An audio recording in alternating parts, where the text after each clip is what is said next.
په وردګ پوهنتون کې د 1403 کال محصلینو فراغت غونډه ترسره شوه. د میدان وردګ ولایت وردګ پوهنتون څخه 168 تنه زده کړالیان د کرنې او ښوونې او روزنې له پوهنځیو څخه په یو لړ مراسمو په ترڅ کې فارغ شول. په دغه مراسمو کې د میدان وردګ ولایت مرستیال والی په خپلو خبرو کې له فارغ شویو زده کړالیانو وغوښتل چې په تیره 4 کلنه دوره بسنه ونه کړي او خپلو زده کړو ته ادامه ورکړي او ژمنه یې وکړه چې دوی ته به د خدمت زمینه برابروي. د فارغینو ورونو ته زمونږ هیله ارزو ده چې دوی دې په دغه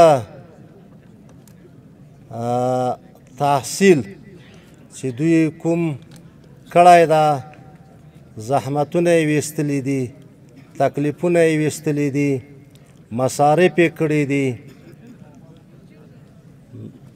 په دغه باندې دوی بسنه ونه کړي دوی خپله تعلیمي سلسله نور هم وغځوي. له دوی نه د موږ دغه هیله ده. بله زموږ له دوی سره دغه وعده ده د ولایت مقام چې دوی ته به موږ انشاءالله د خدمت زمینه برابروو. د وردګ پوهنتون رئیس فارغ شویو زده کړالیانو ته وویل چې له دې نه وروسته ستاسو دنده اسلام او ولس ته خدمت کول دي.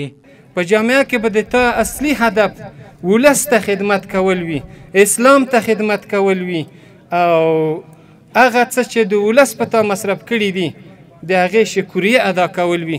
محصل وروره دا د تا وظیفه ده.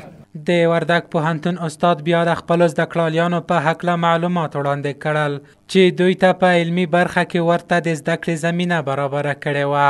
د وردګ پوهنتون د کرنې پوهنځی محصلین په علمي برنامو کې د کابل ولایت مرکز بادامباغ ته د عملي زده کړو دپاره لیږل شوي دي.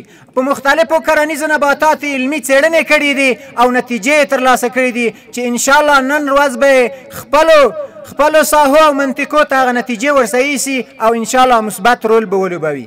د ښوونې او روزنې پوهنځی محصلین د چک بند فابریکې ته د هغو د توربینونو د میخانیکیت او د برق د میکانیزم دپاره لیږل شوي دي او مثبت نتیجې ترلاسه کړي دي. د کمپیوټر ساینس او فیزیک ډپارټمنټونو محصلین مختلف روباتونه او سنسرونه ترتیب کړي دي چې انشاءالله په لنډ وخت کې به هغه هم وړاندې شي. بلخوا فارغ شوي زده کړالیان خوښ وو او له مسؤلینو یې غوښتنه کوله چې په خپله برخه کې ورته د کار زمینه برابره کړي. ډېر خوشحاله یم الحمدلله. ما ډېر په سختیو کې پوهنتون وې او ډېر مشکلات باندې تېر شوي الحمدلله. ډېر خوشحاله یم او دا احساس لرم چې بیخي زیات غوښتنه مو دا ده چې وردګ پوهنتون خصوصا چې ډېر پرمختګونه یې کړي دي نو بیا هم غواړم چې موږ سره همکاري وکړو او د مسؤلینو سره په خپله کار کې زیات کومکونه وکړه. ځکه عملي کار چې دی یعنې ما خپله درته ویل مخکې مې یادونه وکړه چې د 4 کالو کوم کارونه چې موږ د کتاب نه مخکې کړي دي او د 1 یا 3 میاشتو کار زیاته توجه یعنې موږ ته ورکړه. د یادونې وړ ده چې تر دا مهاله له وردګ پوهنتون څخه 660 تنه زده کړالیان ټولنې ته د خدمت په موخه وړاندې کړي دي.